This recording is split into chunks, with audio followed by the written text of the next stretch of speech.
Hi everyone, ఎలా ఉన్నారు అందరూ? సండే అంటే నాన్ వెజ్ డే, అందుకోసమే నాన్ వెజ్ లవర్స్ కోసం నాన్ వెజ్ థాలీ తీసుకొని వచ్చేసాను.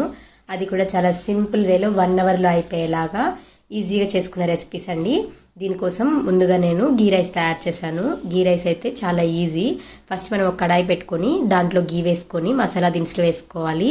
ఆ తర్వాత జీడిపప్పు కూడా వేసి ఫ్రై చేసుకోవాలి. అవి ఫ్రై అయిన తర్వాత ఆనియన్స్ వేసి ఫ్రై చేసుకోవాలి. ఆనియన్స్ కూడా ఫ్రై అయ్యి కలర్ చేంజ్ అయినప్పుడు అల్లం వెల్లుల్లి పేస్ట్ కూడా వేసుకొని బాగా కలుపుకోవాలి. అల్లం వెల్లుల్లి పేస్ట్ కూడా పచ్చివాసన పోయిన తర్వాత బియ్యం వేసి బియ్యంలో నీళ్లు ఎగిరిపోయేదాకా ఉడికించుకోవాలి. అలా నీళ్లు ఎగిరిపోయిన తర్వాత వాటర్ యాడ్ చేయడం వల్ల బియ్యం లాగా అనకుండా పొడి పొడిగా అన్నం బాగా వస్తుంది. ఆ తర్వాత 2 గ్లాసెస్ వాటర్ యాడ్ చేశాను. 1 గ్లాస్కి 2 గ్లాసెస్ వాటర్. అదే బాస్మతి రైస్ అయితే 1.5 వాటర్ కూడా సరిపోతుంది. దెన్ మనం ఇంకా చికెన్ కోసం ప్రిపేర్ చేద్దాము. ఈలోపు రైస్ ఉడికిపోతుంది.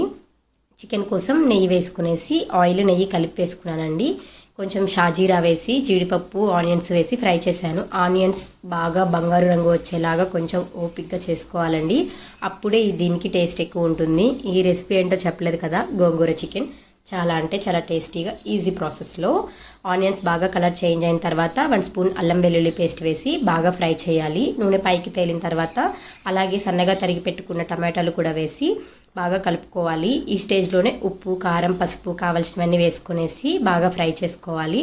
లిడ్ పెట్టేసి మెత్తబడిన దాకా టమాటో మెత్తబడి ఆయిల్ బయట తేలుతుంది అన్న వరకు ఉడికించుకోవాలి. ఆయిల్ తేలినప్పుడు చికెన్ యాడ్ చేసుకోవాలి. చికెన్ కూడా నీట్గా ఫ్రెష్గా కడిగి పెట్టుకుని యాడ్ చేసుకుంటే చాలా బాగుంటుందండి. నీచు వాసన రాకుండా ఉంటుంది. అది చికెన్ యాడ్ చేసి చికెన్ కూడా వాటర్ రిలీజ్ అయ్యి బాగా ఉడికి నూనె తేలుతుంది అంతవరకు ఉడికించుకోవాలి. చికెన్ బాగా ఉడకాలండి. అంటే మనం గోంగూర వేసిన తర్వాత చికెన్ అంత బాగా ఉడకదు. కాబట్టి చికెన్ని బాగా ఉడికించుకొని ఆ తర్వాత గోంగూర యాడ్ చేసుకోవాలి. చూసారా, చికెన్ ఉడికి నూనె పక్కకు తెలుతుంది. అలాంటప్పుడు మనం గోంగూర యాడ్ చేసుకోవాలి. నాకు గోంగూర ఎప్పుడంటే అప్పుడు దొరకదండి. అందుకే గోంగూర దొరికినప్పుడే ఇలా ఫ్రై చేసి పేస్ట్ చేసి పెట్టుకుంటాను. దాన్ని నచ్చిన వంటల్లో నచ్చినప్పుడు యాడ్ చేసుకుంటాను. మీరైతే ఒక కట్ట గోంగూర వేసుకోండి. చాలా అంటే చాలా బాగా సరిపోతుంది, బాగుంటుంది కూడా. గోంగూర చికెన్ అంటే ఏదో గోంగూరని కరివేపాకు వేసినట్టు వేస్తారు కొంతమంది. అలా వేస్తే రుచి ఉండదండి. గోంగూర కొంచెం దిట్టంగా పడితేనే గోంగూర చికెన్కి రుచి ఉంటుంది, చాలా టేస్టీగా ఉంటుంది. ముఖ్యంగా స్పెషల్ రైసెస్ ఏమైనా చేసుకున్నప్పుడు, మసాలా అన్నము అలా చేసుకున్నప్పుడు చాలా బాగుంటుంది. ప్లెయిన్ రైస్తో కూడా బాగుంటుందండి. ఇది ఉడికేలోపు మనం స్వీట్ చేసుకుందాం. స్వీట్ కోసం ఒక కడాయిలో నెయ్యి వేసి డ్రై ఫ్రూట్స్ అన్నీ వేసి బాగా ఫ్రై చేసుకున్నాను. డ్రై ఫ్రూట్స్ వేగాక సేమియా వేశాను. నేను సేమియా కేసరి ఇలా చేశాను. మీ ఇష్టం వచ్చినట్టు చేసుకోవచ్చండి స్వీట్ ఏదైనా. ఈ సేమియా కేసరి అయితే ఇంకా చాలా అంటే చాలా టేస్టీగా ఉంటుంది.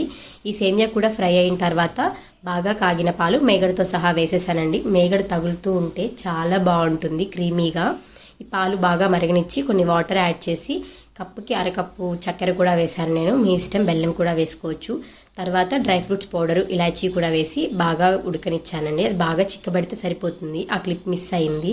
దెన్ రైస్ కూడా బాయిల్ అయిపోయింది. అలాగే కర్రీ కూడా నూనె ఇలా తేలిందంటే కర్రీ కూడా బాయిల్ అయినట్టే. కంపల్సరీ నూనె తేలాలండి. నూనె తేలితేనే బాగా ఉడికి అంతా అయినట్టు. గోంగూర చికెన్కి కొంచెం నూనె ఎక్కువే పడుతుంది. అంతే, సింపుల్ థాలీ రెడీ. మజ్జిగ థమ్స్అప్తో సర్వ్ చేసుకుంటే థాలీ కంప్లీట్ అవుతుంది. చాలా అంటే చాలా టేస్టీగా సండే స్పెషల్గా అయిపోతుంది. హోటల్కి వెళ్ళాలి, బయట వెళ్ళి తినాలి అన్నంత అవసరం లేకుండా ఉన్న సండే మాత్రం చాలా ప్రశాంతంగా గడిపేయచ్చు.